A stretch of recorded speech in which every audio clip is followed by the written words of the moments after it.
বেশ। হ্যাঁ, তো তাহলে যেহেতু প্রথম তোমরা জয়েন করলে আজকে বিষয়গুলো আমি একটু ব্যাকগ্রাউন্ড দিয়ে নিচ্ছি কয়েক লাইনে। যে আমরা শুরু করেছিলাম প্রথম দিন যে যখন আলোচনাটা, তখন আমরা বলেছিলাম যে আমরা সিলেবাসটা আলোচনা করেছিলাম যে এসএলএসটিতে কী কী রয়েছে। আমরা দেখেছিলাম 3টে গ্রুপ আছে, তোমাদের কাছে যদি না থাকে আমি ক্লাসের শেষে বা আলোচনা শেষে ওটা পাঠিয়ে দিচ্ছি যে কী কী সিলেবাসে রয়েছে। সিলেবাসটা আমরা দেখার চেষ্টা করেছিলাম প্রথম দিন।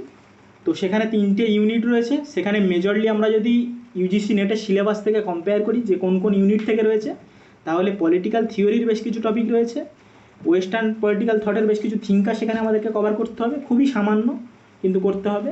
এছাড়া কম্পারেটিভ পলিটিক্সের কয়েকটা কনসেপ্ট রয়েছে, পুরোটা না কিন্তু, আমি জাস্ট বলছি কোন কোন ইউনিটের সাথে টাচ রয়েছে, খুবই সামান্য সিলেবাস নেটের তুলনায়। এছাড়া যেটা রয়েছে সেটা হচ্ছে আমাদের ইন্ডিয়ান কনস্টিটিউশন, আর একটা ইন্টারন্যাশনাল রিলেশনস, তারও খুব সামান্য অংশ, ইন্টারন্যাশনাল ল, আর হচ্ছে তোমার যে সংগঠনগুলো তার মধ্যে মূলত ইউএন আর তার বডিগুলো। এটাই হচ্ছে মেজরলি সিলেবাস। তো এই সিলেবাসটা আমাদেরকে কভার করতে হবে মানে এসএলএসটির জন্য, যদি আমরা একটা এক্সামকে টার্গেট করছি। তার জন্য আমি যেটা স্ট্রাকচার বানিয়েছিলাম ক্লাসের, যে আমি একটা নোট ওই একটা পড়া মানে আলোচনা করছি প্রথমে, তার মধ্যে যেখানে সমস্যা হবে তোমরা সঙ্গে সঙ্গে বলতে পারো, সেটা বলবে ক্লাসের মানে বা ক্লাসের শেষে আর বলার শেষেও বলে ফেলতে পারো যে কী সমস্যা, পরের দিনও বলতে পারো, যখনই খুশি বলতে পারো যে কোন জায়গায় সমস্যা হয়েছে। এবার আলোচনাটা করে দেওয়ার পর আমি প্রত্যেক দিন কিন্তু কিছু কোয়েশ্চেন্স দিয়ে দিচ্ছি সেই টপিকের উপর, 20, 25, 30, সেটা যেমন যেদিন সম্ভব হবে। সেই কোয়েশ্চেনগুলো সলভ করে গ্রুপে পাঠিয়ে দেবে, তারপরে আমি অ্যান্সারগুলো দেবো। মানে অ্যান্সারগুলো আমার কাছে করাই থাকছে, কিন্তু আমি অ্যান্সারগুলো সঙ্গে সঙ্গে দিচ্ছি না, যাতে করে তোমরা কোয়েশ্চেনগুলো সলভ করতে পারো। এইভাবে করলাম। এবার তার পরের দিন যেটা হবে সেটা হচ্ছে যে তোমরা ওই যে টপিকটার উপর 5 মিনিট হোক 2 মিনিট হোক বিষয়টা বলবে। কেন বলবে? তার কারণ আমরা এই জন্যই এটা ভেবেছিলাম যে তোমাদের তো পরবর্তীকালে ইন্টারভিউ দিতে হবে, বা তোমরা একজন টিচার জয়েন করবে কোনো একটা স্কুলে। তো তোমাদেরকে কিন্তু ডেমনস্ট্রেশন দিতে হবে তোমরা যখন পাশ করবে। আশা করি পড়াশুনো করছো পাশ করার জন্যই, উদ্দেশ্য চাকরি পাওয়া। ফলে আমাদেরকে সেই ইন্টারভিউটা ফেস করতে হবে এবং আমাদেরকে সেখানে পড়াতে হবে, বলতে হবে। এবং আমরা যদি এখন থেকে প্রত্যেকটা বিষয়ের মূল ক্র্যাক্সগুলো 2 মিনিটে বলতে শুরু করি, তাহলে আমাদের সেই সময় কোনো কনফিডেন্সের বা আমাদের কিছু বলার সমস্যা কোনো রকম হবে না। এই উদ্দেশ্য নিয়ে মূলত এটা করা। তারপর আমি পরদিন আবার শুরু করবো। এইভাবে আমাদের স্ট্রাকচারটা ছিল, স্ট্র্যাটেজিটা ছিল এইভাবে। তো তারপর আমি যেটা শুরু করেছিলাম, এটা ছিল প্রথম দিনের আলোচনা।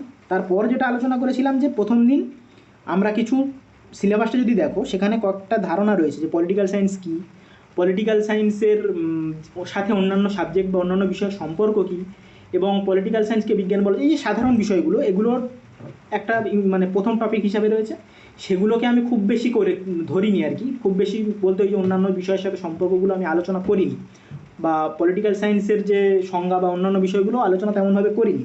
কিন্তু তার পরিবর্তে এটা আমি কেন করিনি, ডেলিভারেটলি আমি বলেছিলাম যেটা আমি করিনি এই কারণেই যে এই ইউনিটটার বেশ কিছু টপিক পড়ার পর ওই ধারণাগুলো আমাদের অনেকটা সহজ হয়ে যাবে বা বুঝতে ইজি হয়ে যাবে, সেই জন্য করিনি। তো সেটা আমরা করছি তার পরের টপিকগুলো। এবার বিষয় হচ্ছে যে সেখানে আমরা কী করেছিলাম, তাহলে আমরা বেসিক কিছু আন্ডারস্ট্যান্ডিং যেগুলো সিলেবাসে নেই কিন্তু আমাদের জানা জরুরি, যেমন হলো তত্ত্ব বা থিওরি কী। ইউটিউবে লেকচারটা আছে, প্রয়োজনে তোমরা দেখে নেবে, এবং আমি আশা করি এভাবে কোথাও নেই। থিওরি বলতে কী বোঝায়, থট বলতে কী বোঝায়, সেই থটের মধ্যে ওয়েস্টার্ন ইন্ডিয়ান দুরকমই থট হতে পারে, এবং অন্যান্য বিভিন্ন দেশীয় বা রিজনের থটও হতে পারে। থট বলতে কী বোঝায়। এবার পলিটিক্যাল থট বলতে কী বোঝায়, যেটা আমরা পড়ছি। এছাড়া পলিটিক্যাল আইডিওলজি বলতে কী বোঝায়, এবং এগুলোর মধ্যে সম্পর্ক পার্থক্যটা কী, এটা একটা পড়েছিলাম।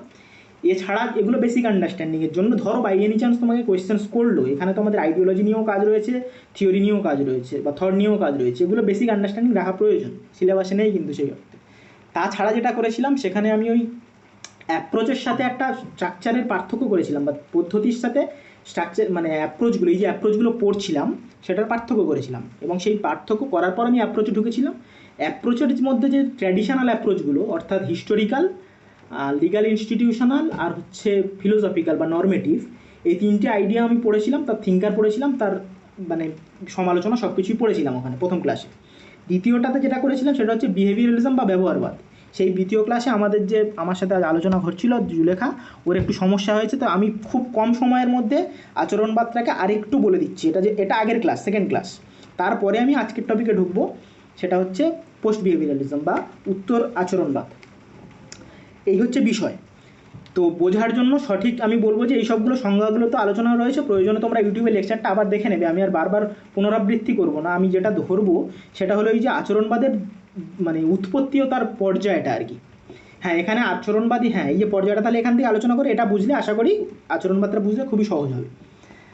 তো আচরণবাদের এই যে বিকাশ, আচরণবাদের একটা ধারণা হিসেবে কিভাবে উঠে আসছে যদি আমরা দেখি, তাহলে আমরা যেটা বলেছিলাম যে যে আমাদের ট্র্যাডিশনাল বা প্রথাগত, শোনা যাচ্ছে তো, বোঝা গেল তো আমি যেটা শুরু করছি এবার, রেসপন্ড করো নাহলে হ্যাঁ বেশ বেশ। তাহলে যেটা বিষয় হলো যে আচরণবাদ, যে বিষয়টা আচরণবাদের উঠে আসছে কিভাবে যদি আমরা ধরি, তাহলে আমরা আগের দিন ট্র্যাডিশনাল অ্যাপ্রোচগুলো করেছিলাম। ট্র্যাডিশনাল অ্যাপ্রোচের মূল কথাগুলো যদি আমি এক লাইনে বলি, যে ফিলোজফিক্যাল অর্থাৎ যে নর্মেটিভ ধারণা, তারা কি বলছে, তারা বলছে যে কি হওয়া উচিত, আদর্শ রাষ্ট্র ব্যবস্থা, আদর্শ ব্যক্তি, আদর্শ প্রতিষ্ঠান কি হওয়া উচিত সেই কথা বলে। এর অনেক ব্যাখ্যা করেছিলাম, কিন্তু আজকে আমি জাস্ট এইটুকুই বললাম। তারা কি হওয়া উচিতের উপর কথা বলছে। হিস্টোরিক্যাল কি বলছে, হিস্টোরিক্যাল অ্যাপ্রোচ যেটা বলছে যে তারা ঐতিহাসিকতার কথা বলছে এবং ঐতিহাসিকতার মাধ্যমে ভবিষ্যৎকে ব্যাখ্যা করার কথা বলছে। এটা এক কথা এক লাইনে যদি বলি। তৃতীয় যেটা পড়েছিলাম লিগ্যাল ইনস্টিটিউশনাল, তারা বলেছে যে শুধুমাত্র স্ট্রাকচার, সংবিধান স্ট্রাকচার, আমাদের যে মানে এই স্ট্রাকচারের উপর ভিত্তি করেই আমাদেরকে বুঝতে হবে রাজনৈতিক ব্যবস্থা বা রাজনৈতিক প্রতিষ্ঠান। এই তিনটে দৃষ্টিভঙ্গি আমরা পড়েছিলাম বিস্তারিতভাবে, প্রয়োজনে আবার বলছি ভিডিওটা দেখে নেবে। এবার এই প্রেক্ষাপটে দাঁড়িয়ে কিন্তু আমাদের আচরণবাদ আসছে। এর সঙ্গে যেটা বলেছিলাম যে এই যে প্রথাগত দৃষ্টিভঙ্গিগুলো, এগুলো কিন্তু আমি বিশদে ব্যাখ্যা করেছিলাম যে গ্রিক রাষ্ট্রচিন্তার যে ইতিহাস, আমাদের রাষ্ট্রবিজ্ঞান পড়ার সময় তো আমরা গ্রিক রাষ্ট্রচিন্তা থেকে পড়া শুরু করি, সেই গ্রিক থেকে পড়া শুরু করি। তো সেই গ্রিক রাষ্ট্রচিন্তার ইতিহাসের সাথে থেকে শুরু করে প্লেটো, অ্যারিস্টটল বা তার আগে সফিস্ট থেকে শুরু করে সেই সময়কাল থেকে শুরু করে আর দ্বিতীয় বিশ্বযুদ্ধের আগে পর্যন্ত অর্থাৎ 1939 খ্রিস্টাব্দ থেকে এই সময়কাল পর্যন্ত কিন্তু, বা 1950ও বলা যেতে পারে, এই সময়কাল পর্যন্ত কিন্তু আমাদের এই ট্র্যাডিশনাল অ্যাপ্রোচগুলোই রাষ্ট্রবিজ্ঞানের ক্ষেত্রে এখানে ডমিনেন্ট বা প্রভাবশালী ছিল। এরপর 1950-এ কিন্তু উঠে আসছে আমাদের এই যে আচরণবাদ। এখানে একটা বিষয় গুরুত্বপূর্ণ, সেটা হলো যে রাষ্ট্রবিজ্ঞান একটা সাবজেক্ট হিসাবে কিন্তু গড়ে উঠছে এই সময়। খুব বেশি দিন কিন্তু রাষ্ট্রবিজ্ঞান একটা সাবজেক্ট হিসাবে উঠে আসেনি। রাষ্ট্রবিজ্ঞানের যে বিষয়, যেমন ন্যায়, আদর্শ, সাম্য, স্বাধীনতা, অধিকার বা বেসিক ধারণা বা আইডিওলজি বিভিন্ন, তার উৎপত্তি আগে হয়ে গেছে, কিন্তু পলিটিক্যাল সায়েন্স বা রাষ্ট্রবিজ্ঞান একটা ডিসিপ্লিন হিসাবে কিন্তু অনেক পরে উঠে আসছে। ফলে আমরা বুঝতে পারছি ট্র্যাডিশনাল অ্যাপ্রোচটা ছিল, কিন্তু রাষ্ট্রবিজ্ঞান হিসেবে কিন্তু ধারণাটা আসছে ওই বিভিন্ন সংগঠন গড়ে উঠছে 1920 দশকে, মূলত 19 শতকের গোড়ার থেকে বলতে পারি রাষ্ট্রবিজ্ঞান উঠে আসছে। তো এবার 1950 খ্রিস্টাব্দ থেকে আচরণবাদ উঠে আসছে। তাহলে এতক্ষণ কি বলেছিলাম আমরা, ট্র্যাডিশনালিজম কিসের কথা বলছিল, ট্র্যাডিশনালিজম বলছিল ঐতিহাসিকতার কথা, আমাদের দার্শনিকতার কথা, আর ইনস্টিটিউশন বা প্রতিষ্ঠানের কথা। সেখান থেকে আচরণবাদ যেটা বলতে চাইছে যে আমাদের সব কিছু শুধুমাত্রই কি হচ্ছে বা মানে কি হওয়া উচিত শুধুমাত্র নয়, হোয়াট অট টু বি আলোচনা করলে হবে না, আমাদেরকে দেখতে হবে কি হচ্ছে, হোয়াট ইজ, সেটাকে আলোচনা করতে হবে। অর্থাৎ আমাদেরকে বৈজ্ঞানিক দৃষ্টিভঙ্গি নিয়ে আলোচনা করতে হবে, রাষ্ট্রবিজ্ঞানকে বিজ্ঞান হিসেবে গড়ে উঠতে হবে। এখানে আমি বিষয়ে ব্যাখ্যা করেছিলাম, আর অত ব্যাখ্যায় যাব না, যে রাষ্ট্রবিজ্ঞানকে বিজ্ঞান বলতে যারা মানে চায়, তারা তাদের যে যুক্তিগুলো সেগুলো কী, বা সেগুলোর কারণে এটা উঠে আসছে। তো এই প্রেক্ষাপটে আচরণবাদ উঠে আসছে। এখান থেকে আচরণবাদী দৃষ্টিভঙ্গির সরাসরি যে প্রথম আমি যে 4টে পর্যায়ে ভাগ করেছি যে আচরণবাদ কীভাবে উঠে আসছে, এখানে সরাসরি আমি বলবো যে প্রথম যে স্তরটা আমি পর্যায়টা আমি করেছি, এই পর্যায়টা কিন্তু আচরণবাদের পর্যায় হিসাবে ভাববে না কখনো। এটাকে আমি জাস্ট একটা ধারণা বোঝানোর জন্য করেছি। এই ধারণাটা কিন্তু যেটাকে বলে পজিটিভিজম বা দৃষ্টবাদ, এটাও আলোচনা করেছিলাম, খুব সংক্ষেপে বলে দিই। আচরণবাদের সাথে দৃষ্টবাদ বা মানে এর পার্থক্যটা কী, এই দুটো ধারণার কিন্তু অনেক সামঞ্জস্যতা রয়েছে, কারণ দুজনেই বৈজ্ঞানিকতার কথা বলে, কিন্তু দুটোর পার্থক্যটা কী, এই যে আমি বলেছিলাম এটা, যে দৃষ্টবাদ বলে বৈজ্ঞানিক দৃষ্টিভঙ্গির কথা, দৃষ্টবাদ একটা বড় দর্শন, তার নিচে আচরণবাদ, এইভাবে বুঝে নাও। দৃষ্টবাদ হচ্ছে একটা বড় দর্শন, সেই দর্শনটা কোনো বিষয় বা কোনো সাবজেক্ট বা কোনো বিষয়ের মধ্যে অন্তর্ভুক্ত নয়, সেটা সমাজবিজ্ঞান থেকে শুরু করে সমস্ত সাবজেক্টে, এমনকি ন্যাচারাল সায়েন্সেসও এই দৃষ্টবাদ বা পজিটিভিজম, যেমনকি আমরা রিসার্চে পড়ি যে পজিটিভিজম, পোস্ট পজিটিভিজম, সেই পজিটিভিজম ধারণা কিন্তু উঠে আসছে। এই পজিটিভিজম আর পোস্ট পজিটিভিজম বুঝলেই কিন্তু আমরা আচরণবাদ, উত্তর আচরণবাদ বুঝে ফেলবো, কিন্তু এর সূক্ষ্ম পার্থক্যটা খুব একটা আমরা আলোচনা করি না, কোথাও আলোচনা হয় না, সেটা বোঝা প্রয়োজন। এই আচরণবাদ মানে এই যে দৃষ্টবাদটা উঠে আসছে কখন, দৃষ্টবাদটা উঠে আসছে এই 1908-এর সময়, যেখানে আর্থার বেন্টলে এবং গ্রাহাম ওয়ালস, তাদের যে বই রয়েছে দেখো লেখা রয়েছে, এই সময়ে কিন্তু আচরণবাদী দৃষ্টিভঙ্গি, এই দৃষ্টবাদী দৃষ্টিভঙ্গি উঠে আসছে। তারা বৈজ্ঞানিক কোষ্ঠীপাথরে সমাজবিজ্ঞান সহ বিজ্ঞান এবং গবেষণার প্রেক্ষাপটগুলোকে ব্যাখ্যা করার কথা বলছেন। সেটাকে আমরা আচরণবাদের একটা প্রেক্ষাপট হিসাবে, বা সেটা আচরণবাদের প্রেক্ষাপট হিসাবে আলোচনা হয় না, কিন্তু সেই আচরণবাদের প্রেক্ষাপট হিসাবে বা আচরণবাদের যে দৃষ্টিভঙ্গির একটা ধার হিসেবে সেখান থেকে ধার নেওয়া হয়েছে, এইভাবে আমরা ভাবতে পারি। যেহেতু যদি আমরা ধারণা করি, তাহলে রাষ্ট্রবিজ্ঞান, এবার আচরণবাদ যে ধারণাটা, এটা আমি বলেছিলাম, আচরণবাদ ধারণাটা কিন্তু রাষ্ট্রবিজ্ঞানে এবং সমাজবিজ্ঞানের বেশ কিছু শাখায় উঠেছে, কিন্তু তা মানে যেমন সোশিওলজির কথা বলতে পারি বা অন্যান্য সমাজবিজ্ঞানের শাখায়, কিন্তু সেই বিষয়টা দৃষ্টবাদের মতো একটা দর্শন পর্যায়ে যায়নি। সেটা একটা তো বিষয় হলো তাদের উৎপত্তিগত সময়ের একটা পার্থক্য, একটা হলো তাদের এই প্রসার বা তাদের এই যে পরিধির পার্থক্য। এই দুটো পার্থক্য মনে রাখা আমাদের প্রয়োজন দৃষ্টবাদ আর আচরণবাদের মধ্যে। তাহলে প্রথম পর্যায়টা এই দুজন চিন্তাবিদ বা এইভাবে মনে রাখতে পারি আমরা, উঠে আসছে। দ্বিতীয় পর্যায়ে যেটা, সেটা খুবই গুরুত্বপূর্ণ একজন চিন্তক আমাদের, যেটা আচরণবাদের প্রেক্ষাপট হিসেবে উঠে আসছে, তিনি হলেন আমাদের চার্লস মেরিয়াম। চার্লস মেরিয়াম তার যেই গ্রন্থটা খুবই গুরুত্বপূর্ণ বলেছিলাম 1925 খ্রিস্টাব্দে, নিউ অ্যাসপেক্ট অফ পলিটিক্স, সেখানে তিনি কী করলেন, শিকাগো স্কুল স্থাপন করেছিলেন তিনি। তার মাধ্যমে তিনি কী বললেন, তিনি বললেন যে শুধুমাত্র ঐতিহাসিকতা বা এই ট্র্যাডিশনালিজমের যে ঐতিহাসিকতা বা যে দার্শনিকতা বা আমরা যে প্রাতিষ্ঠানিকতার কথা ভাবছিলাম সেখানে করলে হবে না, আমাদেরকে এখানে ক্ষমতাকে বুঝতে হবে মনস্তত্ত্বের মাপকাঠিতে। অর্থাৎ মানুষের যে ক্ষমতা বোধ, মানুষের যে আচরণ, সেই আচরণকে বুঝতে হবে, তাদের এই মনস্তত্ত্বটাকে বুঝতে হবে আমাদের বিজ্ঞানের রাজনীতির ক্ষমতার প্রেক্ষাপটে। অর্থাৎ আগেও বলেছিলাম বিষয়টা, যে এটা তো উঠে আসছে আমেরিকাতে, ইতিহাসটা বুঝতে হবে কেন এটা হচ্ছে। আমেরিকাতে উঠছে, তাদের উদ্দেশ্য হচ্ছে মানুষের আচরণকে বোঝা, মানুষের, এটা একটা রাষ্ট্রবিজ্ঞানকে এমন একটা বিজ্ঞানে পরিণত করা যার মাধ্যমে আমরা মানুষকে বুঝতে পারবো, মানুষ কী চাইছে, মানুষ কোন সময়ে কেন কোন সিদ্ধান্তটা গ্রহণ করছে, সেই প্রেক্ষাপটেই উঠে আসছে। সেই কারণেই এই শিকাগো স্কুলের মতো বা এই যে আমরা জানি যে রাষ্ট্রবিজ্ঞান সাবজেক্ট হিসাবেই গড়ে ওঠার কারণ হচ্ছে এটা। তারপরে তার বিস্তার ঘটে, তার বিভিন্ন প্রেক্ষাপট হয়, সেটা আলাদা। তো তা এখানে উঠে আসলো। তো তারা বললেন যে আমাদেরকে এই যে মনস্তত্ত্বটাকে বুঝতে হবে বৈজ্ঞানিক কোষ্ঠীপাথরে।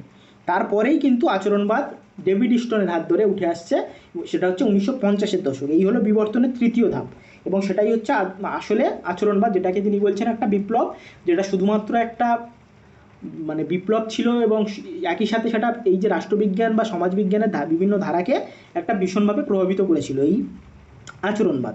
সেই আচরণবাদী যে তার তত্ত্ব দিচ্ছেন সেই আমাদের ডেভিড স্টোন, তিনিই কিন্তু তার পরবর্তীকালে 1960-এর দশকে এসে উত্তর আচরণবাদ দিচ্ছেন, যেটা আজকের টপিক, সেটা আমরা বিস্তারে আলোচনা করবো। এটা আমি সহজে জাস্ট বলে দিচ্ছি, আগের দিন বুঝতে একটু সমস্যা হয়েছিল। তো এইভাবে এই যে বইয়ের মাধ্যমে ডেভিড স্টোন এখানে 8টা পদ্ধতির কথা বলেছে, যে কিভাবে আমরা আচরণবাদী দৃষ্টিভঙ্গি পড়াশুনো করি, মানে কিভাবে আচরণবাদকে বুঝতে হবে আমাদেরকে। এটা আমি বোঝার জন্য সহজে বলেছিলাম, রেভেতে কুওভাসিস পাই, আরভিটি কিউভি এসপিআই, এই যে 8টা, এগুলোকে একদম জলের মতো মুখস্থ করতে হবে।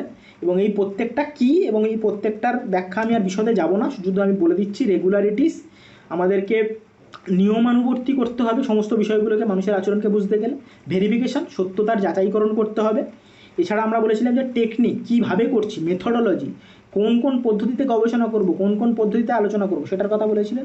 কোয়ান্টিফিকেশানের কথা বলেছিলেন, অর্থাৎ শুধুমাত্র এই যে আমরা তো জানি, আমরা বলছিলাম ট্র্যাডিশনালিজমের কথা, তারা কিন্তু কি বলছে, তারা বলছে যে আমাদের ওই বিষয়গুলোকে কিন্তু কোয়ালিটেটিভের কথা বলে। অর্থাৎ আমরা যদি বলি গুণগত বিষয়ের কথাই কিন্তু এতদিন আমরা আলোচনা করছিলাম, এনারা কোয়ান্টিটেটিভ অর্থাৎ সংখ্যা, যেটা পরিমাপযোগ্য সেই কথা বলছেন।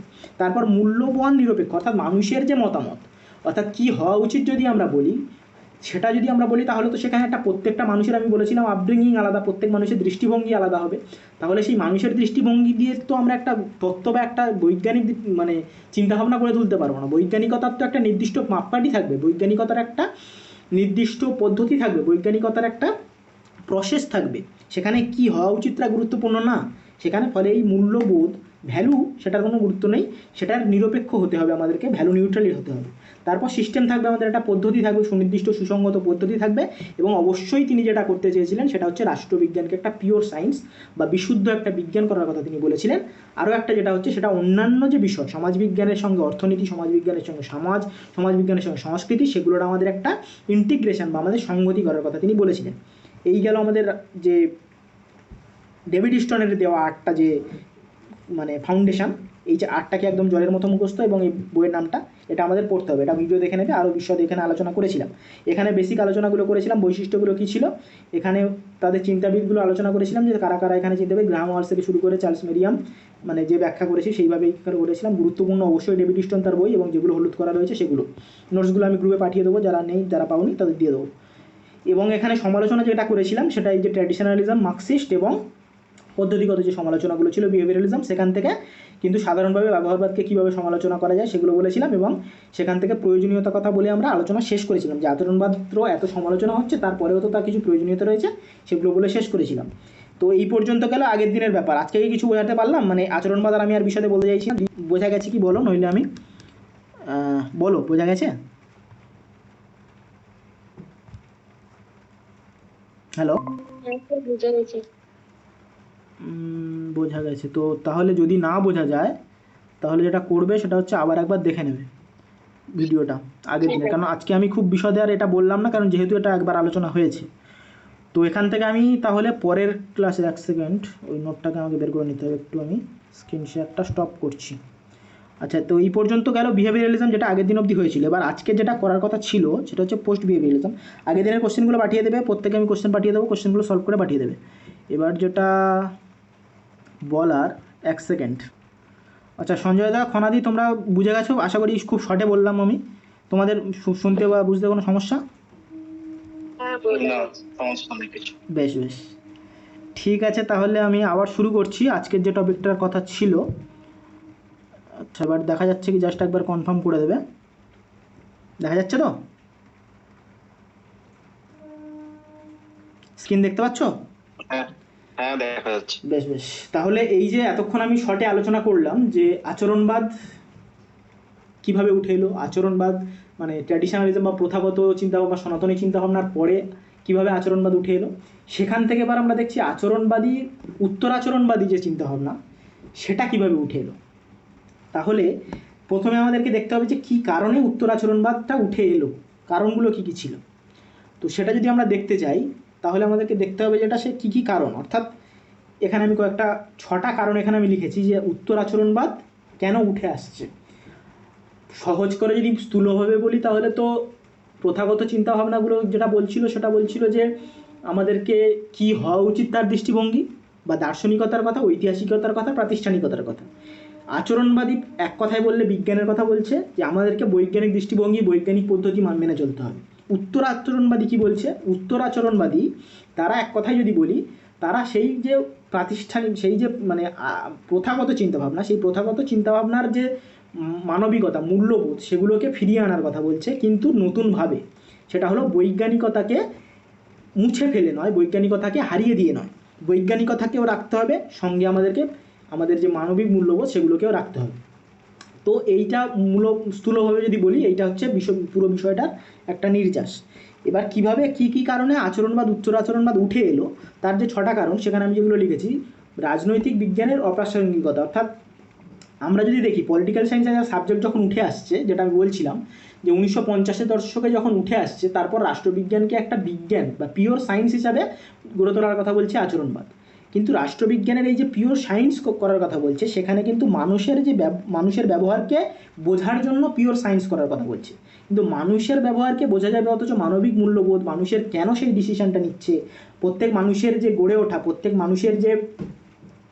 মানুষের পরিচয় আলাদা, তার পরিবেশ আলাদা, ফলে তার বেড়ে ওঠা আলাদা, তার মতামতও স্বাভাবিকভাবেই আলাদা। তো এই কারণেই যে একটা মানুষ একই সিচুয়েশানে প্রত্যেকটা মানুষ আলাদা আলাদা সিদ্ধান্ত নিতে পারে। সেটা কেন নিতে পারে? সেই মানুষের সেটা বৈশিষ্ট্য। তো এই কারণেই আমাদেরকে রাষ্ট্রবিজ্ঞানকে শুধুমাত্র ওই যে অতিরিক্ত বৈজ্ঞানিকতা সেটার কথা বারণ করছে, সেটার কথা মানে সমালোচনা করছে আমাদের উত্তরাচরণবাদ। তারা বলছে যে গবেষণার বিষয় হোক বা রাষ্ট্রবিজ্ঞানের উপর হোক, সেখানে রাজনৈতিক বিজ্ঞানের অপ্রাসঙ্গিকতা, এখানে রাজনৈতিক বিজ্ঞান যে সাবজেক্টটা বা পলিটিক্যাল সায়েন্স একটা সাবজেক্ট, তার কিন্তু প্রাসঙ্গিকতা হারিয়ে যাচ্ছিলো এইভাবে অতিরিক্ত বিজ্ঞানের উপর প্রভাব দিয়ে, যে কারণে উত্তরাচরণবাদীটা উঠে আসাটা খুবই গুরুত্বপূর্ণ। দ্বিতীয় কারণ বলছে যে মূল্যবোধের বর্জন, যেটা আমি আগেই বললাম যে মূল্যবোধ বাদ দিয়ে আমরা একটা সাবজেক্টকে বুঝতে পারবো না। কারণ আমাদেরকে এই যে সমাজবিজ্ঞানকে বুঝতে হলে যদি আমরা মানুষকে না বুঝি এবং মানুষের মূল্যবোধকে না বুঝি, শুধুমাত্র বৈজ্ঞানিক পদ্ধতি, বৈজ্ঞানিক দৃষ্টিভঙ্গি নিয়ে আমরা কিন্তু মানুষকে বুঝতে পারবো না, গবেষণাও করতে পারবো না, এবং আমরা সাবজেক্ট হিসাবে পলিটিক্যাল সায়েন্সের যে গুরুত্ব সেটাকেও হারিয়ে ফেলব। তৃতীয় যেটা বলছে যে গবেষণা ও কৌশলের উপর অতিরিক্ত গুরুত্ব, যেমনটা আমরা 8টা স্টেপে দেখলাম। এছাড়াও যদি লেকচারটা শোনো আরও বেশ কিছু বৈশিষ্ট্যের কথা বলেছিলাম। যে আচরণবাদ শুধুমাত্র বলছে যে আমাদের উদ্দেশ্য হচ্ছে গবেষণা করা, সেখানে নির্দিষ্ট পদ্ধতি ফলো করতে হবে, কি কি আমাদের কোয়ান্টিফিকেশান করতে হবে, অর্থাৎ যে কোনো পদ্ধতিতে আমাদেরকে সংখ্যা দিয়ে আমাদেরকে পরিমাপ করা যাবে এমন কিছু তথ্য দিয়ে আমাদেরকে ব্যাখ্যা করতে হবে, বিশ্লেষণ করতে হবে। ফলে মানুষের যে গুণগত বৈশিষ্ট্য, মানুষের যে সেই দৃষ্টিভঙ্গি, সেগুলোকে তুলে আনা সম্ভব হচ্ছিল না। সেই কারণেই এই যে অতিরিক্ত শুধুমাত্র টেকনিক্যাল জিনিসে এগিয়ে গিয়ে আমরা বিষয়টা বুঝতে পারবো না। আরেকটা বিষয় কি, এখানে শুধুমাত্র আমরা এখানে এই যে স্ট্যাটাস কোর কথা বলছে না, বা যথাস্থিতিবাদ, অর্থাৎ যে পরিস্থিতি আছে সেটাই বজায় থাকা, সেটাকেই ওরা করে রাখছিল। কেন কি, এখানে একটা উদাহরণ দিই, এটা পরে পড়বো আমরা। সেটা হলো যে কোন ছিল একজন চিন্তাবিদ, তার একটা চিন্তা ছিল যে যেটার কী ছিল, এই রে এক সেকেন্ড দেখে নি, আমি গুলিয়ে ফেললাম। ডেভিড কুনে, ওটা কুনের কি ধারণা ছিল যে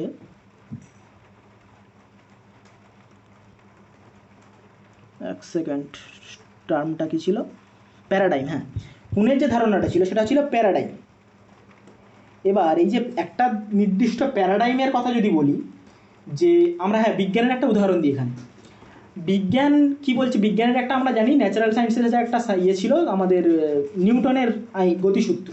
তো নিউটনের গতিসূত্র ততদিন পর্যন্ত মানে ভ্যালিড ছিল যতদিন না পর্যন্ত কোয়ান্টাম ফিজিক্স উঠে আসছে। এর টেকনিক্যাল টার্মটা বোঝার প্রয়োজন নেই, জাস্ট বুঝে নেওয়ার এইটা চেষ্টা করো যে একটা নির্দিষ্ট দৃষ্টিভঙ্গি মধ্যে বা একটা তত্ত্বের আকারে আমরা ছিলাম, সেই তত্ত্বটা যতদিন না পর্যন্ত গুরুত্ব হারাচ্ছে ততদিন একটা নতুন ধারণা পুরো সম্পূর্ণভাবে ওই আগের তত্ত্বটাকে গুরুত্বহীন বা মানে তুলনায় কম গুরুত্বপূর্ণ করে ফেলছে। যদি আমরা এখানে বলি যে আমরা এখানে একটা আমাদের রাষ্ট্রবিজ্ঞানের উদাহরণ নেওয়ার চেষ্টা করি, যে ঠান্ডার যুদ্ধের সময় আমরা জানি দুটো দেশের লড়াই চলছিল। সেই লড়াইটা ছিল কিন্তু একটা আদর্শগত লড়াই। কী কী আদর্শ? একদিকে ছিল উদারনীতিবাদ, আর একদিকে ছিল আমাদের সাম্যবাদ। তো এই উদারনীতিবাদ আর সাম্যবাদ, এই লড়াইতে কিন্তু আমরা জানি শেষ পর্যন্ত মার্কিন যুক্তরাষ্ট্রের নেতৃত্বাধীন উদারনীতিবাদ, এই যে এটাকে যদি যুদ্ধ বলি, এই যুদ্ধে পরাজিত করেছিল সাম্যবাদকে বা সমাজবাদকে। তারপরে কিন্তু আমরা জানি যে এন্ড অফ হিস্ট্রি বলছেন বা এন্ড অফ আইডিওলজি বলছেন, মানে ওই যে ধারণাটা লিবারালিজম জিতে গেছে বা উদারনীতিবাদ জিতে গেছে, আর ওই যে সাম্যবাদের ধারণা অর্থাৎ এই যে কমিউনিজম, তারা হেরে গেছে। এখানে যে ধারণাটা আমি বলতে চাইছি, তাহলে ওই যে যতদিন পর্যন্ত এই দ্বন্দ্বটা ছিল ততদিন পর্যন্ত কিন্তু দুটোরই গুরুত্ব ছিল। যখনই লিবারালিজম জিতে গেল তখন কিন্তু এই স্ট্যাটাস কোটা আর বজায় থাকলো না। তখন যেটা হলো যে নতুন ধারণা উঠে এলো, একমাত্র সর্বেসর্বা হয়ে গেল একটাই তত্ত্ব। আজও পর্যন্ত আমরা দাঁড়িয়ে বলি যে গণতন্ত্র, স্বাধীনতা, সাম্য, এগুলোই হচ্ছে আদর্শ, মানে এই যে সমাজবাদের ধারণাগুলো নয়। কিন্তু 1950-এ দাঁড়িয়ে কেউ একজন মানে সেই ধারণার কথা বলতে পারতো না। সেটার সহজ উদাহরণ বলতে পারি যে 1950-এ সব দেশগুলো গণতন্ত্র ছিল না। তখন আজকের দিনে যদি দাঁড়িয়ে কেউ বলে কোনো একটি দেশ অগণতান্ত্রিক হয়, তার নিজে থেকেই যে পরিমাণ একটা তার মধ্যে যে একটা মানসিক চিন্তা হয় যে আমি একটা দেশকে গণতন্ত্র বলছি না, সেটা একটা অপমানজনক। কিন্তু 1950-এ সেই অপমানজনকটা ছিল না। আমি বোঝাতে চেষ্টা করলাম এই যে স্ট্যাটাস কোর ব্যাপারটা সময়ের সাথে কীভাবে পরিবর্তন হয়। এই যে তাহলে মানে রাষ্ট্রবিজ্ঞান 1950-এর দশকে যেটা ছিল, সেটা ছিল একটা বিজ্ঞান নির্ভর হয়েছিল। সেই যথাস্থিতিবাদটাকেই তারা নিয়ে যেতে পারে, সেখানে মানুষের দৃষ্টিভঙ্গি কখনোই উঠে আসবে না যদি শুধুমাত্র আমরা ওই তথ্যের নির্ভর, ওই বৈজ্ঞানিকতা নির্ভর মূল্যবোধ থেকে ত্যাগ করে আমরা যদি এইভাবে গবেষণা বা পড়াশুনো বা আমাদের একাডেমিক এগিয়ে চলে। সেই কারণেই এখানে স্ট্যাটাস কোর বজায় রাখার কথা বলেছে, যেটাকে সমালোচনা করছে, যে কারণেই উত্তর আধুনিকতাবাদ বা উত্তর আচরণবাদ উঠে আসছে। এরপরের যে কারণটা বলা হচ্ছে সেটা হচ্ছে সামাজিক সমস্যা ও মানব আচরণের অবহেলা। বিষয়টা পরিষ্কার যে আমরা মূল্যবোধের কথা বলছি, সেই মূল্যবোধেরই বিষয় মানুষের আচরণ, সামাজিক যে সমস্যা, মানুষের অনুভূতি, মানুষের অংশগ্রহণ, সেগুলোকে আমরা উপেক্ষা করেছিলাম বিহেভিয়ারিজমে বা আমাদের ব্যবহারবাদে বা আচরণবাদে। পোস্ট বিহেভিয়ারিজম সেটাকে সংশোধন করার চেষ্টা করছে। এছাড়া যে গুরুত্বপূর্ণ বিষয়টা, এই ডেভিড স্টোন তিনি কিন্তু ওই 1950-এর দশকে এই আচরণবাদী তত্ত্বের সূচনা করেন। আবার তিনি তারই হাত ধরে আমাদের এই উত্তর আচরণবাদী ধারণা উঠে আসে। ফলে তিনি কিন্তু তার যে তত্ত্ব, তার যে ধারণা, তার যে দৃষ্টিভঙ্গি, সেটাকে নিজেই সমালোচনা করে নতুন একটা ধারণা দিলেন যে আমি ভুলছিলাম, আমাকে নৈতিকতা, সামাজিক দায়বদ্ধতা ছাড়া কোনো রাজনৈতিক বিজ্ঞান বা সমাজ বিজ্ঞান আলোচনা করা সম্ভব নয়, সেটা থাকবে সম্পূর্ণ অসম্পূর্ণ।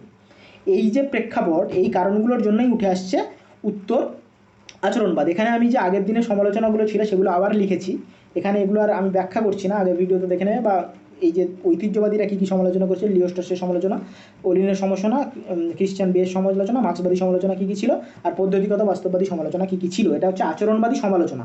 এই সমালোচনা এবং উপরের যে ব্যাখ্যাটা করলাম, এই সমালোচনার প্রেক্ষাপটে দাঁড়িয়ে আমরা বলছি যে উত্তর আচরণবাদ বা পোস্ট বিহেভিয়ারালিজম যে ধারণা সেটা উঠে আসছে। এই যে উত্তর আধুনিকতাবাদ উঠে আসছে, তাহলে উত্তর আধুনিকতাবাদ একটা ধারণা উঠে এলো যেখানে বললো যে আমরা ব্যালেন্স করব। কী ব্যালেন্স করব?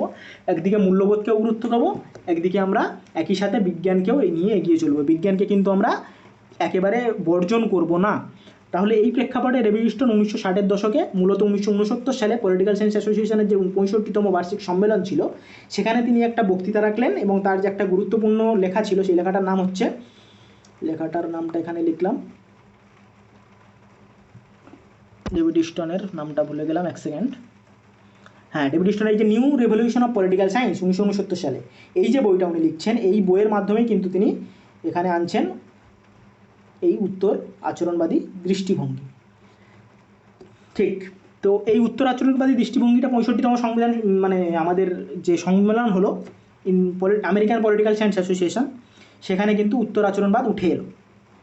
এবার এই উত্তর আচরণবাদ বলছে কি, মোটাভাবে তো স্থূলভাবে আমরা বিষয়টা বুঝে নিলাম, কিন্তু তার মূল গভীরে গিয়ে যদি ভাবনা চিন্তার কথা বলি, তারা কিন্তু মূলত দুটো স্লোগান দিচ্ছে। একটা হচ্ছে প্রাসঙ্গিকতা, যাকে আমরা রেলেভেন্স বলি, আর একটা হচ্ছে অ্যাকশন, যাকে আমরা কর্ম বলি। এই দুটো দৃষ্টিভঙ্গিকে কিন্তু ডেভিড ইস্টন বলছেন যে এটাই হচ্ছে মূল স্লোগান। হ্যাঁ, এখানে যে সংজ্ঞাটা লিখেছি একবার দেখে নিতে পারো, যে আচরণবাদের যে অতি পদ্ধতি সর্বস্বতা যেটা আলোচনা করলাম, কৃত্রিম মূল্য নিরপেক্ষতা, যে মূল্য বা বোধ বা ভ্যালু, সেগুলোকে যে আমরা সমালোচনা করছিলাম, সেটাকে আমরা বর্জন করছিলাম, সেটাকে আমরা মেনে নিচ্ছিলাম না, এবং সামাজিক দায়বদ্ধতা, অর্থাৎ মানুষের যে কথা সেগুলো আমরা মেনে নিচ্ছিলাম না, তার বিরুদ্ধে রাষ্ট্রবিজ্ঞানের অভ্যন্তরে যে যৌক্তিক পদ্ধতিগত সমালোচনার জন্ম হয়, তাকেই সাধারণভাবে আমরা উত্তর আচরণবাদী বলি। এর মূল উদ্দেশ্য কী ছিল? মূল উদ্দেশ্য ছিল আচরণবাদকে ধ্বংস করা এবং বৈজ্ঞানিক কলাকৌশলকে মানব কল্যাণের এবং সামাজিক সংকট নিরসনে ব্যবহার উপযোগী করে তোলা। এটা পরিষ্কার, আশা করি আগের আলোচনার সাথে এটা বুঝতে কোনো সমস্যা হবে না। এবার বললাম কি, এই যে দুটো আমাদেরকে বুঝে নিলে আমরা আচরণবাদটাকে বুঝে ফেলবো, সেটা হলো একটা হলো প্রাসঙ্গিকতা, রেলেভেন্স, একটা হলো কর্ম, অ্যাকশন। এবার ডেভিড ইস্টন যেটা 1969 সালে তার যে বললাম বিখ্যাত গ্রন্থ এবং বিখ্যাত ভাষণ, এই যে আমেরিকান পলিটিক্যাল সায়েন্স অ্যাসোসিয়েশনে যে তিনি ভাষণ দিচ্ছেন, সেখানে তিনি এই যে দুটো স্তম্ভের কথা তিনি বলছেন। এবার বিষয়টা কি, এই বিষয়টাকে আমাদেরকে বুঝতে হবে। এবার রেলেভেন্স যেটা বলছে যে আমাদেরকে শুধুমাত্র গবেষণা এমন করলে হবে না যেটা শুধুমাত্র আমরা খুব গুরুত্বপূর্ণ তথ্য ভরে ভরে দিলাম, বা আমরা খুব ডাটা দিলাম, কোন সময় কি হয়েছিল, কিভাবে হয়েছে, কোন বিষয়টা কত, সেটা বলে দিলাম, কিন্তু সেটা সমাজের বা ব্যক্তি জীবনে কোনো প্রভাব ফেললো না, সেটার কোনো মূল্য নেই। অর্থাৎ প্রাসঙ্গিকতা তখনই হবে যখন মানুষের বাস্তব জীবনে সেটা প্রভাবিত করবে, যার কোনো মূল্য আসবে, সেটাই কিন্তু হবে আমাদের প্রাসঙ্গিক, এবং সেটাই হবে কিন্তু, একটা হচ্ছে সাবজেক্টের জন্য গুরুত্বপূর্ণ, একটা হলো আমাদের বোঝার জন্য গুরুত্বপূর্ণ, জীবন এগিয়ে নিয়ে যাওয়ার জন্য গুরুত্বপূর্ণ। অর্থাৎ রেলেভেন্স বা প্রাসঙ্গিকতা তখনই আসবে যখন আমাদেরকে শুধুমাত্র পদ্ধতি থাকবে না, সেখানে পদ্ধতি যেটাই হোক না কেন, যেটা সমাজের যে সমস্যা সেটা যেন সমাধান করতে পারছে কিনা গবেষণা বা আমাদের এই যে গবেষণার দিক দিয়ে যদি বলি, বা আমাদের সাবজেক্টের দিক দিয়ে বলি, সাবজেক্টটাও এগিয়ে যাবে কীভাবে, যদি তার প্রাসঙ্গিকতা না থাকে, তাহলে তো আমরা পড়বো না। আজকের দিনে পলিটিক্যাল সায়েন্স আমরা কেন পড়ছি? যদি তার প্রাসঙ্গিকতা না থাকে। পলিটিক্যাল সায়েন্সের গুরুত্ব এত কেন বাড়ছে, বা আন্তর্জাতিক সম্পর্কের গুরুত্ব এত কেন বাড়ছে? কারণ তার প্রাসঙ্গিকতা রয়েছে। সেই প্রাসঙ্গিকতাটা কি? সেই প্রাসঙ্গিকতাটা হলো এই যে মূল্যবোধ এবং বৈজ্ঞানিকতার এই যে একটা সুন্দর মেলবন্ধন, সেটাকে আমাদেরকে এগিয়ে নিয়ে যেতে হবে। এটা গেল রেলেভেন্স সহজ ভাষায়। এবার যদি অ্যাকশানের কথা বলি, বা যেটাকে আমরা বলছি পদক্ষেপ বা ক্রিয়া, কী এমন ক্রিয়ার কথা বলছেন তিনি? ডেভিড ইস্টন বলছেন যে ক্রিয়া এমন করতে হবে যেখানে আমাদেরকে সমস্যার যে সমাধান করবে সেটা সাহায্য করবে। এমন কার্যকলাপ আমাদেরকে করতে হবে যেটা আমাদেরকে সমস্যা সমাধানে সাহায্য করবে। সেই কার্যকলাপ কিন্তু আমাদেরকে করতে হবে সমাজে। এখানে কিন্তু ডেভিড ইস্টনের মূল কথা হচ্ছে এটা। এখানের থেকে যেটা ডেভিড ইস্টন বলছেন, তার যে ক্রেডো অফ রেলেভেন্স বলা হচ্ছে, যেটা আগের দিন যেটা বললাম, যে একটু আগেও বললাম, যে ডেভিড ইস্টনের যে 8টা বৈশিষ্ট্য ছিল বোঝার জন্য বিহেভিয়ারালিজম বা আচরণবাদকে, এখানে তিনি 7টা গুরুত্বপূর্ণ বৈশিষ্ট্য দিচ্ছেন আচরণবাদকে বোঝার জন্য। সেটাকে তিনি বলছেন কি? ক্রেডো অফ রেলেভেন্স বলছেন। এবং প্রাসঙ্গিকতার স্বীকারোক্তি, যেটাকে বাংলা করলে দাঁড়ায়, সেই প্রাসঙ্গিকতার স্বীকারোক্তিতে 7টা ধারণার কথা বলছে। এই 7টা ধারণার প্রত্যেকটা টার্ম যেন জলের মতো মুখস্থ হয়, কারণ এই টার্ম থেকে কোশ্চেন আসে। যেমন আগের দিন বলেছিলাম যে ওই 8টা একদম জলের মতো মুখস্থ, তার একটা শর্টকাটও বলে দিয়েছিলাম, বাংলাতেও শর্টকাট বলেছিলাম, সেটাকে মুখস্থ করতে হবে, তার ব্যাখ্যাটা বুঝতে হবে। কারণ যদি বাই চান্স কঠিন প্রশ্ন হয় তাহলে প্রশ্নটা এইগুলোর ব্যাখ্যা হিসেবে আসবে বা এগুলো সম্পর্কে ডেসক্রিপশান আসবে, সেটা আমাদেরকে বুঝতে হবে যে কী বলতে চাইছে। আচরণবাদীতে কী কী বলেছেন 8টা, রেভেতে কুওভাসিস পাই আগের দিন বললাম। আর এখানে এই যে ক্রেডো অফ রেলেভেন্স, যেটা মূলত ওই যে দুটো ধারণা, একটা হচ্ছে প্রাসঙ্গিকতা, একটা হচ্ছে কাজকর্ম, এই দুটোর মিলিয়ে এই যে 7টা ধারণা ডেভিড হিউস্টন দিচ্ছেন সেটাকে বলছে প্রাসঙ্গিকতা স্বীকারোক্তি। এবার একটা একটা করে আমরাই যে 7টা ধারণার কথা আমাদের দিয়েছিলেন ডেভিড হিউস্টন, সেই ধারণাগুলো এক এক করে আমরা বোঝার চেষ্টা করব। প্রথম যেটা কি, এখানে যে ধারণাগুলোর কথা বলছে তার মধ্যে প্রথম যেটা আসছে সেটা হচ্ছে সাবস্ট্যান্স ওভার টেকনিক। অর্থাৎ আচরণবাদীরা বলছেন যে শুধুমাত্র আমাদেরকে যদি গবেষণার বিষয়বস্তুর উপর গুরুত্ব দেওয়া হয়, সেই গবেষণার প্রাসঙ্গিক মানে বিষয়বস্তুর উপর যদি গুরুত্ব অতিরিক্ত দেওয়া হয় তাহলে আমাদেরকে সেটার গুরুত্ব থাকবে না। তাহলে আমাদেরকে কী করতে হবে, আমাদেরকে নিখুঁত হওয়ার চেয়ে সেটাকে প্রাসঙ্গিক করতে হবে। আমাদেরকে একটা গবেষণা খুব নিখুঁত বা তথ্য নির্ভর এমন করার চেয়ে আমাদেরকে যেটা করতে হবে সেটা হলো আমাদেরকে মানে একেবারে অস্পষ্ট হওয়ার চেয়ে যেটাকে প্রাসঙ্গিক, যেটা অনেক ভালো, সেটাকে আমাদেরকে বুঝতে হবে। এটা ধরো, এটা বোঝার জন্য কি বোঝা যেতে পারে, যে ধরো একজন ডাক্তারখানায় গেলাম, আমরা ডাক্তারের কাছে গেলাম, আমাদের কারো জ্বর হয়েছে। তো জ্বর হলে পরে আমরা ডাক্তার কাছে গেলে ডাক্তার আমাদেরকে বললো সুন্দরভাবে ম্যাপ এঁকে যে তোমার জ্বর এই সময় বেড়েছে, এইভাবে একটা যেটাকে বলে পাই চার্ট মেপে দেখিয়ে দেওয়া হলো তোমার এইভাবে জ্বর বেড়েছে, তাতে কি তোমার একটা সেরে যাবে? সেটা তো খুব সুন্দর পদ্ধতি মেরে একটা কাজ করা হলো। সেই যে কৌশল, সেটাকে শুধু এই যে টেকনিকটাকে দেখলে হবে না, আমাদের সে গুরুত্ব, অর্থাৎ আমাদের যে রোগ হয়েছে তার যদি ওষুধটা না দেওয়া হয়, তার যে খাবার কী কী খেতে হবে কী কী খেতে হবে না সেগুলো যদি ডাক্তার না বলে, সেই অপ্রাসঙ্গিক কথাগুলো যদি বলে যে কীভাবে পাইচার ডেকে তোমাকে দেখিয়ে দিলাম যে তোমার হার্ট রেট কীভাবে বাড়ছে, কীভাবে হার্ট রেট কমছে, এই যে অতিরিক্ত কৌশলের দিকে না গিয়ে আমাদেরকে যেটা করতে হবে, কোনটা গুরুত্বপূর্ণ কোনটা প্রাসঙ্গিক সেটাকে বুঝতে হবে। তাহলেই কিন্তু রাষ্ট্রবিজ্ঞানে যে সাবজেক্ট গ্রো করবে এবং একই সাথে আমাদের এই যে বিষয় হিসাবে এই গবেষণার বিষয়গুলো সেগুলোও কিন্তু আরও গুরুত্বপূর্ণ হবে এবং সেগুলোর প্রাসঙ্গিকতা বৃদ্ধি পাবে এবং সেগুলোও বৃদ্ধি পাবে। এটা গেল প্রথম। তাহলে কি আমাদেরকে কি বুঝতে হবে, টেকনিক নয় সাবস্ট্যান্স, বিষয়ের গুরুত্ব, কৌশল নয়। আগে কি বলেছিল, টেকনিক ছিল ওখানে একটা গুরুত্বপূর্ণ, সেখান থেকে আমাদের সাবস্ট্যান্সের কথা বলছে। দ্বিতীয়টা কি, দ্বিতীয়টা হচ্ছে এমফাসিস অন সোশ্যাল চেঞ্জ। আচরণবাদ যে কথাটা বলেছিল, যেটা বললাম স্ট্যাটাস কোয়ো বা রক্ষণশীলতা বজায় রাখা, অর্থাৎ রক্ষণশীলতা কী চায়, রক্ষণশীলতা চায় যে অবস্থা রয়েছে সমাজে সেই অবস্থায় বজায় থাকবে। খুব যেটাকে বিপ্লব বলে, অর্থাৎ যে রেভলিউশন মানে হচ্ছে আমূল পরিবর্তন, সেই আমূল পরিবর্তনের কথা রক্ষণশীলতা বলে না। সেই আমূল পরিবর্তনের কথা আচরণবাদও বলছিল না। আচরণবাদ ওই যে বলছিলাম, তারা নির্দিষ্ট একটা পেরিফেরির মধ্যে তারা কিন্তু থাকতে চেয়েছিল, যেটা তথ্য নির্ভর হলে সেই পেরিফেরির মধ্যেই থাকবে, তার থেকে বেরোতে সম্ভব নয় যদি না আমরা মানুষের আচরণকে বুঝি। তাই আমাদেরকে কী করতে হবে, সমাজের পরিবর্তনের উপর জোর দিতে হবে, যে আমাদেরকে বুঝতে হবে আচরণবাদীরা যেটা, উত্তর আচরণবাদীরা যেটা করছেন সেটা হচ্ছে সমাজ পরিবর্তন হতে পারে মানুষের আচরণের ফলে, মানুষের বৈশিষ্ট্যের ফলে, সেটাকে বুঝতে হবে। দ্বিতীয় বিষয়টা হচ্ছে এটাই, যে আমাদেরকে সামাজিক যে পরিবর্তনগুলো সময়ের সাথে সেগুলোকে বুঝতে হবে, সোজা কথা এটা।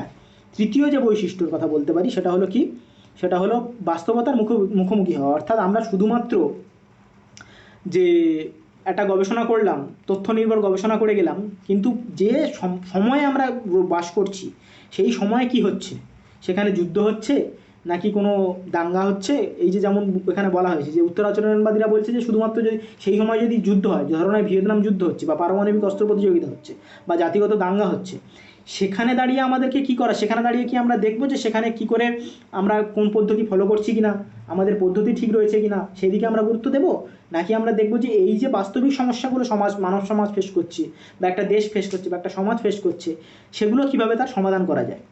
এই যে বাস্তবতাটাকের উপর গুরুত্ব দিতে হবে। শুধুমাত্র পড়াশুনো বা আমরা পড়াশুনো করছি যে শুধুমাত্র মানুষের ভোটিং বিহেভিয়ার, মানুষ কোন আচরণটা করছে সেটা বোঝার জন্য না, তাহলে আমাদের বিষয়টা সেইভাবে গুরুত্ব পাবে না। তাহলে থেকে আমাদেরকে কী করতে হবে, আমাদেরকে বাস্তবতাকে গুরুত্ব সহকারে বিবেচনা করতে হবে। তৃতীয়টা কি, চতুর্থটা কি, চতুর্থ হচ্ছে মূল্যবোধের পুনঃস্বীকৃতি। অর্থাৎ যেটা আচরণবাদীরা একেবারেই স্বীকৃতি দেয়নি, সেটাকে এতক্ষণ ধরে ব্যাখ্যা করছিলাম, যে মানুষের বিভিন্ন আচরণ, মানুষের যে মূল্যবোধ, মানুষের যে বিভিন্ন দৃষ্টিভঙ্গি, মানুষের যে চক্ষুকর্ণ, এই যে আমাদের ইন্দ্রিয় গ্রাহ্য যে বিষয়গুলো, সেগুলো মানুষের যে বৈশিষ্ট্য, প্রত্যেকটা মানুষের যে আপব্রিঙ্গিং, প্রত্যেকটা মানুষের যে নিজস্বতা, সেই নিজস্বতাটাকে আমাদের বুঝতে হবে এই ভ্যালু দিয়ে বা মূল্যবোধ দিয়ে। সেটাকে যদি আমরা না বুঝি তাহলে কিন্তু এটাকে কখনো আমরা একটা মানে গুরুত্বপূর্ণ বিষয় হিসেবে কখনোই স্থাপন করতে পারবো না রাষ্ট্রবিজ্ঞানকে, বা আমাদের গবেষণাও সেই দিকে যাবে না। চতুর্থটা কি? চতুর্থ বলছে যে বুদ্ধিজীবীদের সামাজিক দায়িত্বের কথা রয়েছে। অর্থাৎ একটা সাধারণ মানুষ আর একটা বুদ্ধিজীবীর পার্থক্য কি? আজকের দিনে বুদ্ধিজীবীটা একটা গালাগালির সমান হয়ে গেছে, কিন্তু ওনারা সেই যে সময় যেটা বলছেন রেসপন্সিবিলিটি অফ ইন্টেলেকচুয়াল, ওনারা বলতে চাইছেন, যেটা মূল কথা এভাবে ব্যাখ্যা করা যেতে পারে যে একজন ডাক্তার তিনি তো জানেন যে আমাদেরকে ইঞ্জেকশন দিলে যেটা লাগে সেটা লাগতে পারে সাময়িকভাবে, কিন্তু ভবিষ্যতে সেই ইঞ্জেকশনের দ্বারাই কিন্তু আমাদের রোগটা সারবে। অর্থাৎ একটা বুদ্ধিজীবী কিন্তু সাধারণ গড়পড়তা মানুষের চেয়ে একটু বেশিই বোঝেন, তাহলে তাদের গুরুত্বটা কিন্তু সামাজিক দায়িত্বটা বা গুরুত্বটা অনেকটা বেশি। সেই গুরুত্বটা কি? তাদের দায়িত্ব হচ্ছে যে মানবিক মূল্যবোধকে যদি মানুষ না বুঝতে পারে, সেই একজন মানে শুধুমাত্র যদি একটা টেকনিশিয়ান তৈরি করি আমরা সমাজে, যে যেমন আমরা যদি পাবলিক অ্যাডমিনিস্ট্রেশনের কথা বলি, সেখানে আমাদের বৈজ্ঞানিক যে দৃষ্টিভঙ্গি রয়েছে, সেখানে টেলর কি বলছেন? সেখানে বলছেন যে মেশিন ম্যানের কথা বলছেন, যেটাকে সমালোচনা করা হয়েছে, সিনেমা শুধুমাত্র পদ্ধতির কথা বলছেন। সেভাবে যদি আমরা করি তাহলে তো মানুষ মেশিনে তো পরিণত হবে, মানুষের যে আচরণ, মানুষের মূল্যবোধ তার কোনো গুরুত্ব থাকবে না। সেটাকে থেকে আমাদেরকে কে মুক্ত করবে? সেটা থেকে মুক্ত করবে সেই ব্যক্তিগুলো যাদের সাথে আমরা তুলনা করতে পারি প্লেটোর যারা হচ্ছে সেই দার্শনিক কারা? যারা মানুষের চেয়ে বেশি বোঝে। মানে সোজা কথায় তাকেই ডেভিড স্টোন বুদ্ধিজীবী বলছে। কানেক্ট করাতে পারছি আশা করি। তো এইভাবে যদি আমরা বুঝতে পারি তাহলে আমাদেরকে বুদ্ধিজীবীদের যে গুরুত্ব সেটার কথা ডেভিড স্টোন তার একটা গুরুত্বপূর্ণ স্টেপ হিসাবে বলছে। এছাড়া বলছে কর্মমুখী বিজ্ঞান, অ্যাকশন সায়েন্স। শুধুমাত্র পিওর সায়েন্স করলে হবে না, মনে করতে হবে আমাদের ওখানে কি বলছিলেন আমাদের ডেভিড স্টোন, যে আমাদেরকে আচরণবাদীতে করতে গেলে আমাদের একটা পিওর সায়েন্স করতে হবে, অর্থাৎ মানে প্রকৃত বিজ্ঞান করতে হবে। অর্থাৎ যে বিজ্ঞান ন্যাচারাল সায়েন্সের মতোই বিজ্ঞান, যতটা জীববিজ্ঞান, যতটা ম্যাথামেটিক্স, যতটা বিজ্ঞান, ততটা বিজ্ঞান হবে রাষ্ট্রবিজ্ঞান, ততটা বিজ্ঞান হবে সমাজবিজ্ঞান। এই যে কথাটা তিনি বলছেন না, এটা করলে পরে আমরা সেটা অ্যাকশন বা কর্মমুখী বিজ্ঞান হয়ে উঠবে না রাষ্ট্রবিজ্ঞান, সেটা শুধুমাত্র একটা বিজ্ঞান হয়েই থাকবে, কথায় বিজ্ঞান হয়ে থাকবে, কিন্তু কার্যকরী হবে না, সেটার কোনো ব্যবহারযোগ্যতা, প্রাসঙ্গিকতা থাকবে না। তাহলে কি করতে হবে? আমাদেরকে এই সম্পূর্ণ ব্যাপারটাকে একটা যেমন বৈজ্ঞানিক দৃষ্টিভঙ্গি দিয়েও দেখতে হবে এবং মানুষের আচরণ দিয়ে দেখতে হবে। তাহলে কিন্তু আমরা এই বাস্তবিক কর্মে রূপান্তর করতে পারবো এই বিজ্ঞানটাকে। এছাড়া আর একটা শেষ পয়েন্ট কি বলছে? সেটা বলছেন যে সামাজিকীকরণ বা রাজনীতিকরণ, পেশার সামাজিকীকরণ বা রাজনীতিকরণ। এখানে তিনি বলছেন সেটা হচ্ছে এই যে এতদিন পর্যন্ত এই যে বিভিন্ন ইনস্টিটিউশন বা যেমন এই যে রাষ্ট্রবিজ্ঞান তো গড়ে উঠছে, আমরা যদি দেখি রাষ্ট্রবিজ্ঞান সাবজেক্টটা এগুলো মূলত গড়ে উঠছে বিশ্ববিদ্যালয়ে। এই যে মারিয়ামের কথা বললাম, এই যে ডেভিড স্টোনের কথা বলছি, এরা তো আমেরিকার যে বিভিন্ন ইনস্টিটিউট ছিল, এই যে আমেরিকান পলিটিক্যাল সায়েন্স অ্যাসোসিয়েশন বা বিভিন্ন শিকাগো স্কুলের কথা বললাম, এই যে সংগঠনগুলোর মাধ্যমে তো গড়ে উঠছে, তাদেরকে গুরুত্ব দেওয়ার কথা বলছেন এই উত্তর আচরণবাদীরা। তারা বলছে যে এই যে সংগঠন, এই যে সামাজিক সংগঠন, রাজনৈতিক, এইগুলো তো একটা সংগঠন, বিশ্ববিদ্যালয় হোক বা এইগুলো একাডেমিক সংস্থাগুলো হোক, তাদের থেকে মুখ ফিরিয়ে রাখলে বা তাদের গুরুত্বকে যদি অস্বীকার করি তাহলে কিন্তু আমরা আবারও বলছি সেই গবেষণার সাথে এবং রাষ্ট্রবিজ্ঞানের যে সাবজেক্টের সাথে সেটাকে সেইভাবে গড়ে তুলতে পারবো না। তো এই গেল 7টা বিষয়। এটা যদি আশা করি বোঝাতে পেরেছি, যদি কারো সমস্যা থাকে বলবে। তো এই 7টাকে একেবারে সুন্দর করে মুখস্থ করে ফেলতে হবে এবং বইয়ের নামটা এখানে গুরুত্বপূর্ণ, কোন বইতে তিনি এই যে ক্রেডো অফ রেলেভেন্সের প্রাসঙ্গিকতা স্বীকারোক্তিটা বলেছেন। এবং এই যে দুটো ধারণা, এখানে উত্তরাধুনিকতা যদি আমি শর্টে বলি কী করতে হবে, একটা হচ্ছে রেলেভেন্স, একটা হচ্ছে অ্যাকশন। এই দুটো কথা 100% মনে রাখতে হবে এবং তার ব্যাখ্যাটা কি বুঝে রাখতে হবে। আরেকটা হলো যে প্রাসঙ্গিকতা স্বীকারোক্তি বা ক্রেডো অফ রেলেভেন্সটা কী, এবং তার এই যে 7টা একদম জলের মতো মুখস্থ। এইটুকুই মূল কাজ। এবার বোঝার জন্য আরও সাধারণ কিছু বৈশিষ্ট্য এখানে আমি অ্যাড করেছি। পোস্ট বিহেভিয়ারিজম বা উত্তর আচরণবাদী যে বৈশিষ্ট্য, মূলত এগুলো সবই আলোচনা হয়েছে, তবুও আরও মানে স্পষ্ট হবে যেগুলো আমরা দেখি। এগুলো আচরণবাদের সংস্কারের কথা বলছে, আগেও বললাম, ব্যাখ্যা হয়েছে যে আচরণবাদের যে মূল্যবোধ বর্জন করেছিল সেটা থেকে আরও উন্নত সংস্কারমূলক করার কথা বলছে। দ্বিতীয়টা কি বলছে? মূল্যবোধ অভিজ্ঞতার পুনরুদ্ধারের কথা বলেছে, আবারও এটা আলোচনা হয়েছে, আশা করি বুঝতে পেরেছো। তৃতীয়টা কি বলছে? প্রাসঙ্গিকতা ও পদক্ষেপ। শুধুমাত্র যেটা আমাদের গবেষণার জন্য, জীবনের জন্য, ব্যক্তির জন্য, সমাজের জন্য, রাষ্ট্রের জন্য প্রাসঙ্গিক, সেটা আলোচনা করতে হবে। এটা নয় যে শুধুমাত্র কোন পদ্ধতিতে আলোচনা করতে হবে সেটা আলোচনা করতে হবে। চতুর্থ কি বলছে? প্রতিষ্ঠান বা বাস্তবতার উপর গুরুত্ব দেওয়ার কথা বলছে। প্রতিষ্ঠানের উপর গুরুত্ব দিতে হবে, বাস্তবতার উপর গুরুত্ব দিতে হবে, এই কথাটা বলছে। পঞ্চম কি বলছে? সামাজিক সমস্যার সমাধানের কথা বলছে। আবারও ওই যে আগেই আলোচনা করলাম যে সামাজিক সময়ে সেই প্রেক্ষাপটে সেই সময়ে কী কী সমস্যা রয়েছে সেগুলো আলোচনার কথা এখানে কিন্তু বলা হচ্ছে। তারপর 6 নম্বর পয়েন্ট কী বলছে, পরিবর্তনশীলতার উপর জোর। অর্থাৎ ওই যে আলোচনা করলাম স্ট্যাটাস কো আলোচনা করলাম, সেই স্ট্যাটাস কো বজায় রাখলে হবে না, আমাদেরকে পরিবর্তিত সমাজের যে পরিস্থিতি সেই পরিস্থিতিকে বুঝতে হবে, পরিবর্তনকে বুঝতে হবে, চেঞ্জকে বুঝতে হবে, গতিশীলতাকে স্বাগত জানাতে হবে, তবেই কিন্তু আমরা আচরণবাদী দৃষ্টিভঙ্গি গড়ে তুলতে পারবো, উত্তর আচরণবাদী দৃষ্টিভঙ্গি গড়ে তুলতে পারবো, যেখানে গবেষণারও উন্নতি হবে, সঙ্গে সঙ্গে রাষ্ট্রবিজ্ঞানের যে সাবজেক্ট তার উন্নতি হবে। একইভাবে কী হওয়া উচিত সেটা শুধুমাত্র নয়, সেই অবস্থা থেকে আমাদেরকে কী হচ্ছে সেটাকেও গুরুত্ব দিতে হবে, দুটোকে একই সাথে আমাদেরকে গুরুত্ব দিতে হবে। এবার রাষ্ট্রবিজ্ঞানকে একটি সক্রিয় বিজ্ঞান, যেটা আগেই বললাম, শুধুমাত্র পিওর সায়েন্স না, এটা একটা কার্যকরী সায়েন্স বা সক্রিয় বিজ্ঞান করতে হবে, অ্যাকশন সায়েন্স করতে হবে। আর একটা বললাম বুদ্ধিজীবীদের অংশগ্রহণ। আশা করি সবগুলোই ওখানে বলেছেন ডেভিড স্টোন, তাও আমি এখানে সহজভাবে এগুলো বলার চেষ্টা করলাম। এবার যেটা গুরুত্বপূর্ণ পাঠ সেটা হচ্ছে এখানে কার কোন কোন মানে চিন্তক রয়েছে এবং তাদের গুরুত্বপূর্ণ বই কী। অবশ্যই বুঝতে পারছো ডেভিড স্টোন একই সাথে আচরণবাদ, উচ্চ আচরণবাদ, তার বইগুলো মুখস্থ একদম জলের মতো করতে হবে। তার যে এখানে 4টে বইয়ের কথা আমরা লিখেছি, যে 4টে বইকে একদম জলের মতো মুখস্থ করতে হবে। এছাড়া যে ডেভিড স্টোন সম্পর্কে হালকা একটু জেনে রাখবে যে ডেভিড স্টোন কী কী কনসেপ্ট দিয়েছে। ডেভিড স্টোন প্রথম কথা তিনি একজন কানাডায় জন্মগ্রহণ করেছিলেন কিন্তু আমেরিকান চিন্তক ছিলেন। তো তার যে ইয়েগুলো তত্ত্বগুলো সেগুলো আমরা অন্যান্য জায়গায় পড়ি, জাস্ট মনে রাখবে এগুলো যে কী কী তত্ত্ব দিয়েছে। তিনি সিস্টেম অ্যাপ্রোচ দিয়েছেন, তিনি যেটা আমরা ইনপুট আউটপুটের কথা বলি, যেটার মাধ্যমে আমরা যে ব্ল্যাক বক্সের ধারণা সেগুলো দিয়েছেন, যেগুলো এখানে লেখা নেই আমি বলছি। এই যে ধারণাগুলো, তার যে কী কী ধারণা ছিল সেগুলো হচ্ছে ডেভিড স্টোনের, এগুলো মনে রাখা প্রয়োজন, আসে না পরীক্ষায়। জাস্ট আমি বললাম ডেভিড স্টোন যেহেতু আমাদেরকে আচরণবাদ, উচ্চ আচরণবাদ সিলেবাসে রয়েছে, সেক্ষেত্রে এই কনসেপ্টগুলো মনে রাখতে পারো। কিন্তু যেটাকে মনে রাখতেই হবে সেটা হচ্ছে এই বইগুলো, এটাকে না মনে রাখার কোনো জায়গা নেই, এগুলোকে মনে রাখতে হবে। এবং একই সাথে ওই যে বললাম আচরণবাদের 8টা আর উত্তর আচরণবাদের 7টা সূত্র, যেটাকে ক্রেডো অফ রেলেভেন্স বলছে, আর ওটাকে ওই যে 8টা রেভেতে কুয়াভাসিস পাই, ওটাকে একদম জলের মতো মুখস্থ করে ফেলতে হবে। এছাড়া আসছে লিও স্ট্রাসের বইগুলো সব মনে না রাখলেও চলবে, কিন্তু যেটা মনে রাখবে সেটা হচ্ছে লিও স্ট্রাস এই যে মূল্য নিরপেক্ষতার, যেটা হচ্ছে আমাদের আচরণবাদ করছে, মূল্যবোধকে গুরুত্ব দিচ্ছে না, সেটাকে তীব্র সমালোচনা করছে। এইটুকু মনে রাখলেই হবে। লিও স্ট্রাস কে ছিলেন? তিনি আচরণবাদের একজন সমালোচক ছিলেন, একই সঙ্গে উত্তর আচরণবাদী একজন গুরুত্বপূর্ণ চিন্তক ছিলেন। এইটুকুই যথেষ্ট মনে রাখার জন্য। সেলডন অরিন আমরা বললাম আগের দিনই পড়েছিলাম এনার বিষয়, এনার বই অতটাও গুরুত্বপূর্ণ নয়, পড়ে রাখবে। যদি খুব কঠিন প্রশ্ন হয় এই বইগুলো আসতে পারে, কিন্তু আশা করছি আসবে না। যেটা গুরুত্বপূর্ণ এসএলএসটির জন্য সেটা হচ্ছে যে তিনি যেটা বলেছিলেন যে আমরা যদি শুধুমাত্র পদ্ধতি নির্ভরতার কথা বলি, তাহলে আমরা সেই যে রাজনৈতিক তত্ত্বের যে সৃজনশীলতা বা বাস্তব সমস্যা সেটাকে আলোচনা করব না, ফলে রাজনৈতিক তত্ত্বের অপমৃত্যু হবে। যেটা তিনি বলেছিলেন যে আচরণবাদ রাজনৈতিক তত্ত্বের অপমৃত্যু ঘটিয়েছে। মানে তিনি মোটামুটি ওই যে সমালোচনা করছেন, এবং তিনি একজন গুরুত্বপূর্ণ তাত্ত্বিক, এইটুকু, এবং তার নামটা মনে রাখাই এখানে আমাদের জন্য যথেষ্ট। ক্রিশ্চিয়ান বের কথা একই সাথে আমরা বলতে পারি, তিনিও একই কথা। তিনি বলছেন এই যে টার্মগুলো মনে রাখবে, পুরোটা না মনে রাখলেও ক্রিশ্চিয়ান বে কী বলছেন, তিনি বলছেন যে সুডো পলিটিক্স বা ছদ্ম রাজনীতি বিজ্ঞান বলছে আচরণবাদকে। এই টার্মটা কে দিয়েছে হতে পারে একটা প্রশ্ন, যে সুডো পলিটিক্স কে বলেছে, সেটা ক্রিশ্চিয়ান বে দিয়েছেন। তো এইভাবে মনে রাখবে। বইয়ের নাম এখানেও আবারও বলছি গুরুত্বপূর্ণ না। হ্যাঁ, এখানে যে টমাস কুনের কথা বলেছি, টমাস কুনের আমি প্যারাডাইমটা বোঝানোর চেষ্টা করছিলাম স্ট্যাটাস কো বোঝানোর সময়। টমাস কুনের এখানে এই যে কিছুই গুরুত্বপূর্ণ না, এখানে টমাস কুনের নামটাই যথেষ্ট, এখানে বইয়ের নামও খুব গুরুত্বপূর্ণ এক্ষেত্রে নয়। সিবি ম্যাকফারসনের ক্ষেত্রেও একই কথা বলতে পারি, এক্ষেত্রে সিবি ম্যাকফারসনের নামটাই যথেষ্ট, তিনি একজন সমালোচক ছিলেন। এখানে তিনি আবারও বলছি যে এই যে মূল্যবোধকে সমালোচনা করেছেন, ঠিক আছে, এনারা যেহেতু উত্তরাচরণবাদী, স্বাভাবিকভাবেই তারা মূল্যবোধকে না মেনে নেওয়াটাকে সমালোচনা করবে। এবার এখানে আরেকটা গুরুত্বপূর্ণ নাম হান্স জে মর্গেনথাউ, এখানে একটা গুরুত্বপূর্ণ সমালোচনা হতে পারে যে হান্স জে মর্গেনথাউ তো বাস্তববাদের তাত্ত্বিক, তিনি কীভাবে উত্তরাচরণবাদী? হ্যাঁ, তিনি উত্তরাচরণবাদী, কারণ তিনি গবেষণায় নৈতিকতা আদর্শের গুরুত্ব আরোপ করেছিলেন।